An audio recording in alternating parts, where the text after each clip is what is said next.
Have you ever found yourself simply going through the motions? You're alive, you're breathing, but there's this nagging question.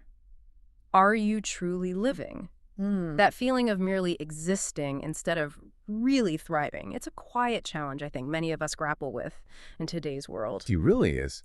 And it's a sentiment Carl Jung, the profound psychologist, observed with striking clarity way back in his own time. Right. What's compelling is how his insights feel even more relevant today. He really got that life isn't just about the day-to-day survival bit or, ticking off achievements. Yeah, exactly. From the sources you shared, Jung offers this really deep, transformative perspective. So in this deep dive, we're going to unpack his framework, his ideas on what it means to lead a purposeful life. Drawing on his ideas about individuation, the unconscious, all that fascinating stuff. And the hidden patterns of existence, yeah. So our mission today really is to pull out the most important nuggets of knowledge from your sources, give you kind of shortcut to being well-informed about how to stop merely existing and, well, truly start living a life that feels rich with meaning. Okay, let's start right there with this idea of mere existence. Jung was clearly quite concerned about. Deeply concerned. As your notes highlight, he saw people getting stuck in these repetitive loops. Yeah. Wake up, work, home, TV, repeat. Right. The routine itself isn't necessarily bad, but he worried about people who never stopped to ask if there was something more, right? He saw this surface-level life leading towards emptiness, depression. what do you call it? Spiritual poverty. Spiritual poverty, exactly. And a critical piece here is Jung's belief that a meaningful life demands we look beneath that surface. He proposed that we all have this natural, inherent drive towards something he called individuation. Individuation, okay. Yeah, and it's not about aiming for, societal perfection or hitting all the conventional success markers. No, it's more a lifelong dynamic process of becoming your true, complete, authentic self. It's about understanding who you really are deep down and living in line with that. Not a destination, really, but a continuous journey. Integration. So if that's the big picture, the purpose. Yeah. How does that actually show up day to day? Jung apparently noticed specific qualities in people living meaningfully. He did. They tended to have this deep curiosity, both about themselves and the world around them. They paid real attention to their inner lives, dreams, emotions. And they had a willingness to face difficult truths, things maybe others would shy away from. And crucially, they took real responsibility for their own development, actively shaping things, not just waiting for life to happen to them. Taking responsibility, that sounds key. It connects to the bigger picture, because purpose, in Jung's view, often emerges from unexpected places, specifically from our struggles, our pain, not just the successes. That's counterintuitive for many, I think. Totally. He reframed challenges. They weren't just obstacles, they were vital opportunities for self-discovery. Even things like depression or anxiety, which feel awful, could be seen as signals, important signals pointing us towards deeper self-understanding, growth, an invitation to look deeper. Wow. That is a powerful reframing of hard times. It suggests purpose isn't found despite challenges, but often because of them. Precisely. And that links directly to another key insight, right?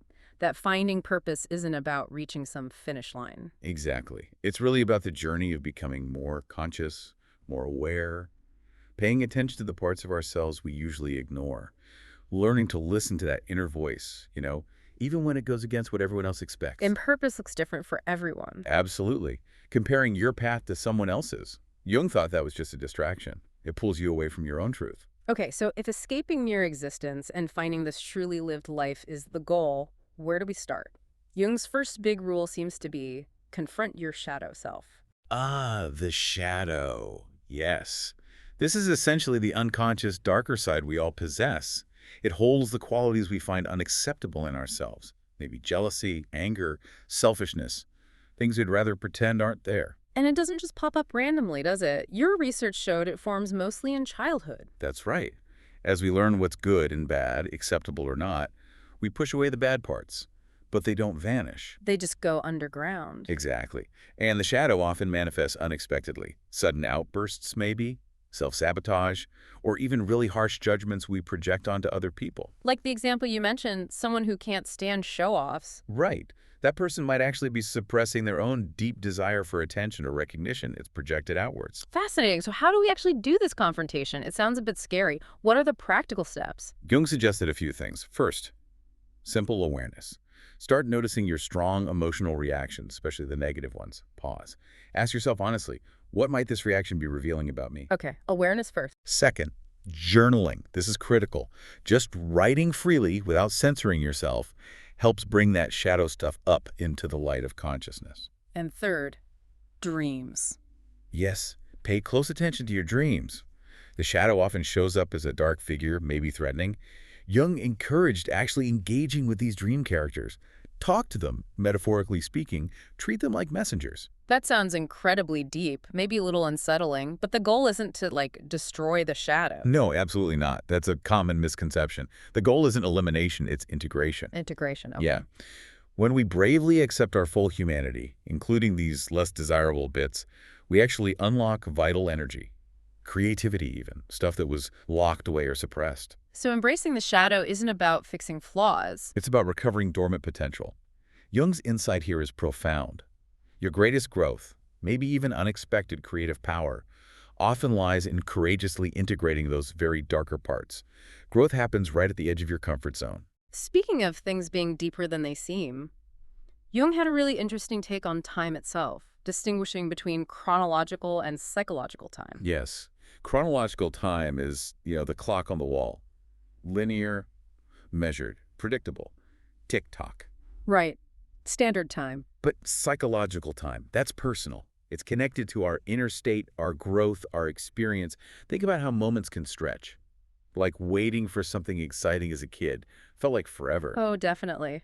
Or how time flies when you're having fun, as they say. Exactly. Or when you're totally absorbed in a project you love.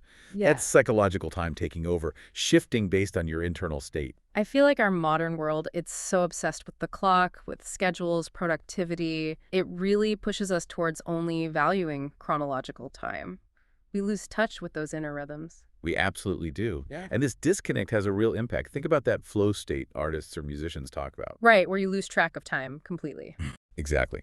Time just seems to vanish. Hours feel like minutes. You emerge energized. That's psychological time in action. Our emotions, our memories, they're deeply tied to this too.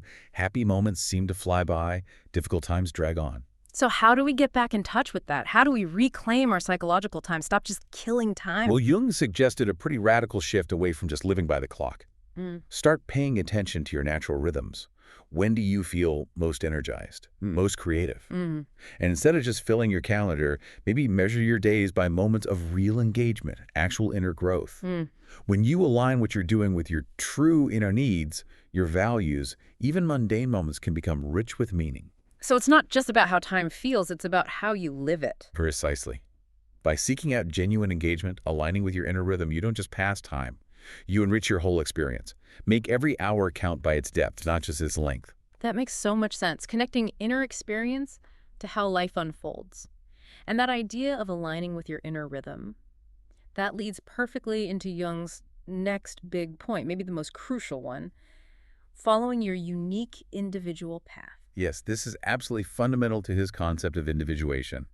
Jung firmly believed each person arrives with a unique purpose, a kind of authentic blueprint for their life. Following your individual path means learning to really listen to that inner voice. Instead of just copying others or doing what society expects. Exactly. I can see the trap there immediately. So many people spend their lives trying to fit a mold that was never theirs. Careers their parents wanted, maybe. Marriages society approved of. And Jung warned that leads straight to emptiness. Deep regret down the line.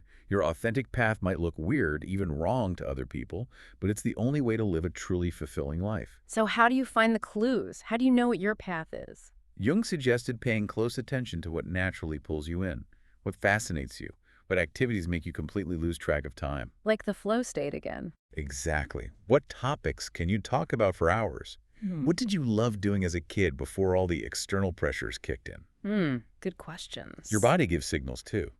When you're aligned, living authentically, you often feel energized, vital. But going against your grain, that can show up as constant fatigue, anxiety, even physical illness. And mistakes.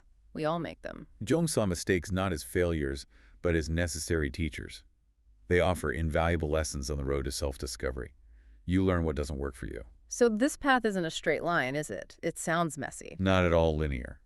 Often involves big changes, confusion, feeling totally lost sometimes, like climbing a tricky mountain. Sometimes you have to go sideways or even down a bit to find the way up. That takes courage. Huge courage. Courage to stand alone because friends, family, they might not get it.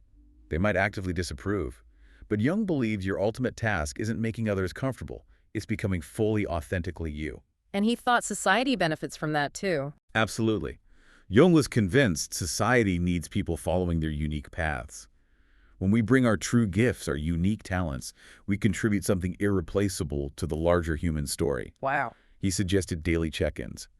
Are my actions today really aligned with my values? Does my life reflect my core interests?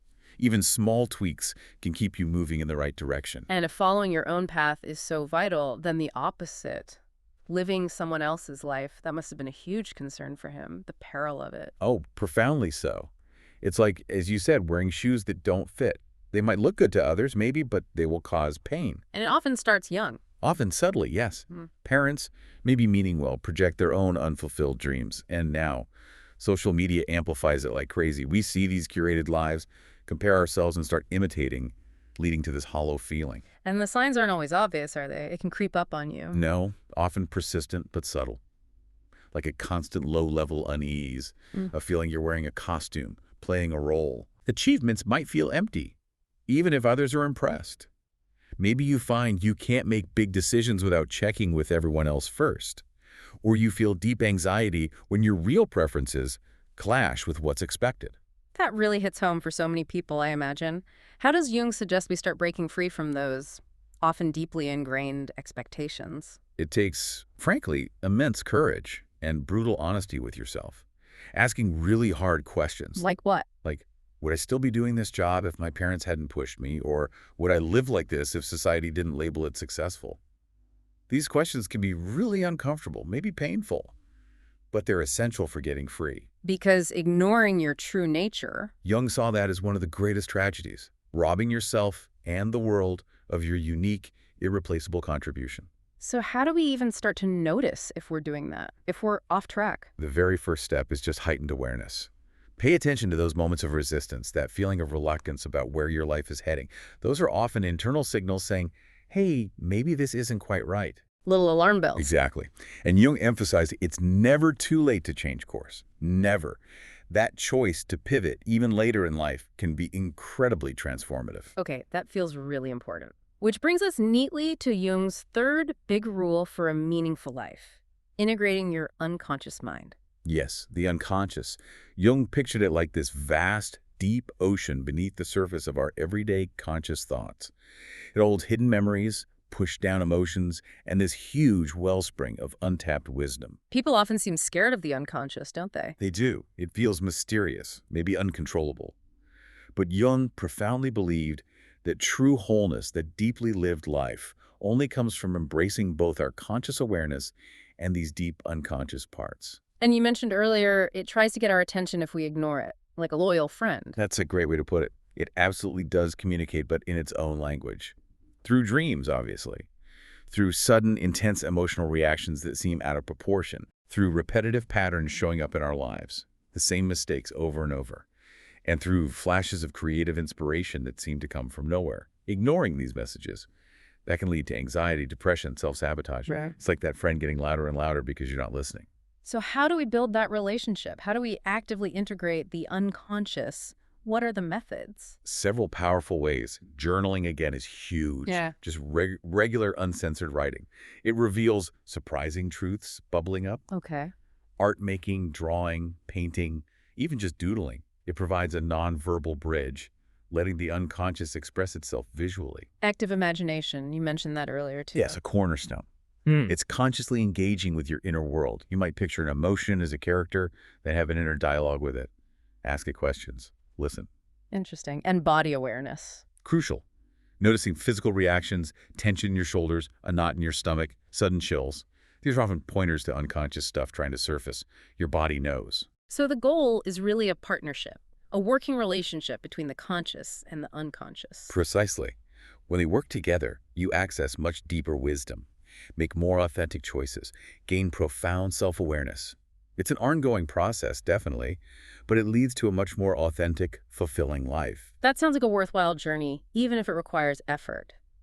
But if we don't engage with this stuff, Jung had a clear idea of what a wasted life might look like. He did. And it rarely announces itself dramatically, he thought. It's more insidious. It creeps in through small daily choices, habits that slowly drain our energy, our sense of purpose. Like living a provisional life, always waiting for the real thing to start. Exactly that. Never fully committing to the now. So what are the key signs? How can we spot this, maybe in ourselves or others? Several indicators, he pointed out. First, that constant feeling of killing time instead of engaging with it. Endless scrolling, binge watching without real pleasure, just filling days with busy work. Uh-huh. I know that feeling. Second, chronic complaining without actually doing anything about the situation, a kind of victim mentality. Third, feeling exhausted, but without a sense of real accomplishment. Spending energy on things that aren't aligned with your true path. What about relationships? Yeah, consistently surrounding yourself with people who drain you, or maybe avoiding deep connections altogether. Fifth, a noticeable lack of learning or growth. Choosing stagnation over the messiness of life. And just living on the surface. Exactly. Avoiding self-reflection, filling every moment with noise and distraction. And perhaps the most poignant sign. That quiet, nagging sense of regret that builds up. Not necessarily about huge mistakes, but that feeling you're not living up to your potential, not on your true path. The sense that life is just passing you by. Wow, that's sobering. But the good news, as Jung saw it, The incredibly good news is that recognizing these signs is the first huge step towards change. Awareness itself is transformative. absolutely, once you see it, you can choose differently. Exactly. You gain the power, the agency, to make different, more conscious choices that align with who you really are. It's the pivot point. Now, this leads to something really intriguing. Jung's take on the midlife crisis. He saw it very differently from the stereotype, right? Not just about fast cars. Oh, completely differently. For Jung, that midlife transition, usually around 40 or so, isn't really a crisis in a negative way. It's a natural, even necessary part of development. Necessary. Yes, it's a time when people naturally start questioning their life choices, feeling this deep need to explore parts of themselves they might have ignored or suppressed when they were younger. So it's a shift from the first half of life, which is often more about external stuff, careers, family. Exactly. The first half is often about building that outer persona, the face we show the world, fitting in. But the second half, the focus shifts inward, towards inner wisdom, deeper truth. People start asking, is this it? Who am I really underneath it all? These aren't signs of failure. They're urgent calls to grow, to integrate, And the unconscious is right there, sending messages. playing a huge role. Unusual dreams, mood shifts, sudden existential questions. These are often messages from the unconscious, urging us to reevaluate, to look differently. The key, Jung thought, isn't fixing what's broken. It's about becoming whole. Becoming whole. How? By consciously recognizing and reclaiming those forgotten pieces of ourselves, we might have pushed aside maybe a creative passion, a sense of adventure, maybe just a desire for more joy. So it's not something to just get through, but a real opportunity. A profound opportunity for deep personal growth. Understanding it allows us to work with the energy of that transition, turning a potential crisis into the start of life's most meaningful individual chapter. That's how Jung saw it. Thinking about life's challenges, Jung also made this really useful distinction between meaningful suffering and pointless pain. Yes, this is such a crucial insight for navigating life well. He believes some suffering is necessary for growth, absolutely essential sometimes. But other kinds of pain just drain us, serve no real purpose. Knowing the difference can save us years of hardship. Okay, so what makes suffering meaningful? Meaningful suffering usually comes from facing our fears, confronting difficult truths, pushing through resistance to achieve something important that aligns with our growth. Think of an athlete training hard. The pain builds strength, improves skill. It makes them stronger, wiser, it yields something. Right. It serves a purpose, and pointless pain. That's the avoidable kind. It often comes from staying in situations out of habit or fear, not conscious choice. Toxic relationships we don't leave, jobs we hate but cling to, repeating the same mistakes without learning. This kind of suffering just keeps us stuck, drained. It leads nowhere. How can you tell the difference when you're right in the middle of it? It must be hard sometimes. It can be. Jung suggested asking yourself, does this challenge push me to grow? Am I learning something valuable here? Will this ultimately make me stronger or wiser? If the honest answer is yes, it's likely meaningful suffering. If not, It might be pointless pain. So the wisdom is, Accept the meaningful suffering, learn from it, but have the courage and clarity to walk away from the pointless kind. Meaningful suffering often feels purposeful, even when it's hard, because you sense it's part of your becoming. sometimes life gives us these weird little nudges, right? These coincidences that feel too perfect to be random. Jung called that synchronicity. Yes, synchronicity. Meaningful coincidences that seem to defy simple chance. They often feel like signposts on our journey. Like thinking of someone and they immediately call. Or seeing the same unusual symbol everywhere. Exactly, those kinds of things. Or meeting just the right person with the right information at the exact moment you need it. Jung saw these not just as chance, but as evidence of a deeper connection between our inner world, our psyche, and the outer world. They often pop up at critical turning points. So it's more than just random luck. Much more, according to Jung. Unlike just any coincidence, synchronistic events carry deep personal meaning. They can feel like a confirmation you're on the right track, or maybe a gentle nudge in a new direction. Recognizing them requires an attentive, open mindset. How do you cultivate that?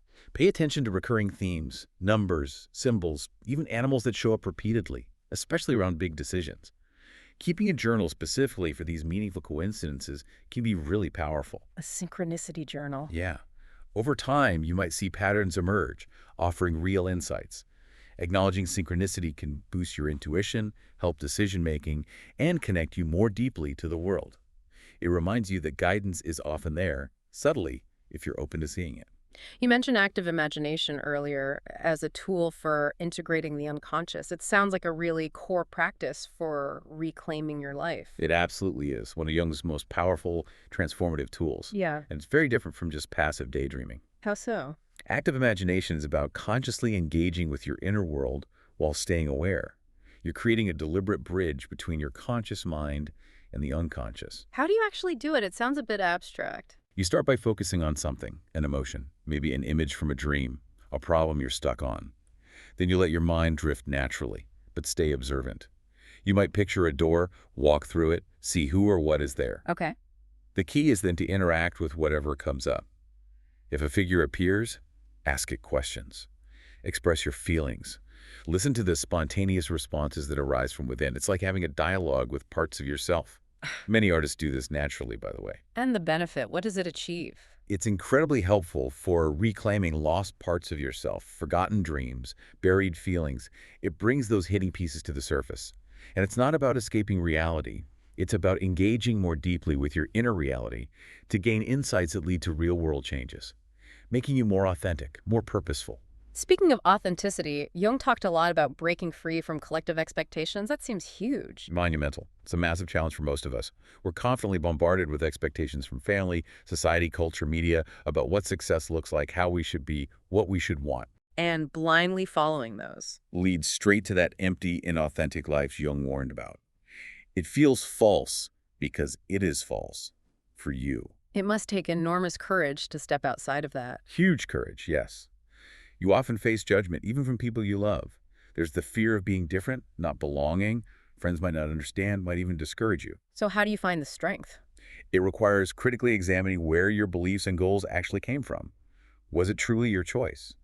Learning to trust your gut reactions, your body's signals, and consciously defining your own standards for a successful, meaningful life. It's an ongoing process then. Absolutely. Constantly checking in. Does this expectation serve my authentic growth, or does it just keep me boxed in? It's essential for individuation. Okay, finally, let's talk about dreams. You've mentioned them a few times. Jung saw them as crucial for finding your path, right? Absolutely crucial. Perhaps the most direct messages we get from the unconscious. They offer guidance, insights our waking minds often miss completely. And they speak in symbols. Yes, the language of dreams is symbols, metaphors, emotions. They reveal truth about ourselves, our situations, our deep needs, often things we're not quite ready to face consciously. A maze might show confusion. Flying could mean freedom. Are the symbols universal? Does a snake always mean the same thing? While some symbols have common, archetypal meanings, water often relates to emotion, houses to the self, animals to instinct. But Jung stressed that personal experience shapes the meaning dramatically. A snake could mean fear for one person, wisdom or healing for another. It's deeply individual. So how do we tap into that dream wisdom practically? Keep a dream journal right by your bed. First thing on waking, Jot down everything you recall, details, feelings, atmosphere. Look for recurring themes or patterns over time. They often point to key issues or lessons, Can dreams offer solutions? sometimes surprisingly practical ones. A great technique is to hold a question in mind as you fall asleep. Ask your unconscious for guidance on a specific problem, then pay close attention to the dreams that follow. Okay, wow. So we've covered so much ground here with Jung's framework. Confronting the shadow, psychological time, the individual path, integrating the unconscious. Recognizing a wasted life, the midlife opportunity, meaningful suffering versus pointless pain, synchronicity, active imagination, breaking free from expectations, the power of dreams. Yeah, it's a lot. It's a profound way to think about moving beyond just existing. But for you listening, how do we actually apply all this? What are the really practical steps for transformation? That's the key question. Real change comes from consistent practice, not just understanding the ideas. Jung's wisdom needs active engagement. So where to start? Maybe daily self-reflection.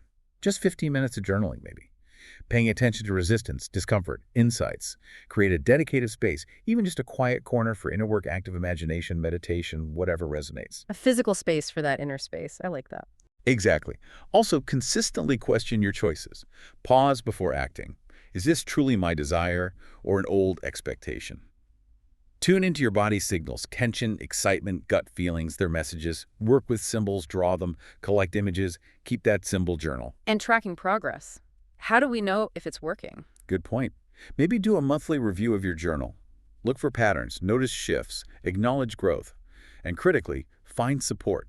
A Jungian therapist, perhaps, a dream group, or just like-minded friends on a similar path. You don't have to do it all alone. That's important. And remembering it's not linear. Crucial. There'll be ups and downs, clarity and confusion. Keep up the practices even when it's tough, and start gradually. Maybe pick one or two things to incorporate first. Make it sustainable for lasting change. This has been a truly illuminating deep dive into Carl Jung's insights. We've really unpacked his framework for moving beyond mere existence to truly living, confronting the shadow, finding your path, integrating the unconscious. It's so rich. Right. It really is. Yeah.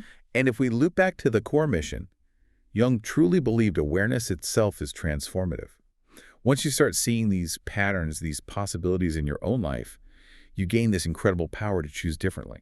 So for you, our listener, maybe the question is, what small conscious step will you choose to take today? How can you begin aligning your outer life just a little bit more with your inner truth? And what forgotten part of yourself, maybe long ignored, might be waiting right now to be reclaimed? Good questions to sit with. This deep dive was custom tailored for you based on the sources you provided, and we genuinely hope it sparks something valuable on your own journey of truly living.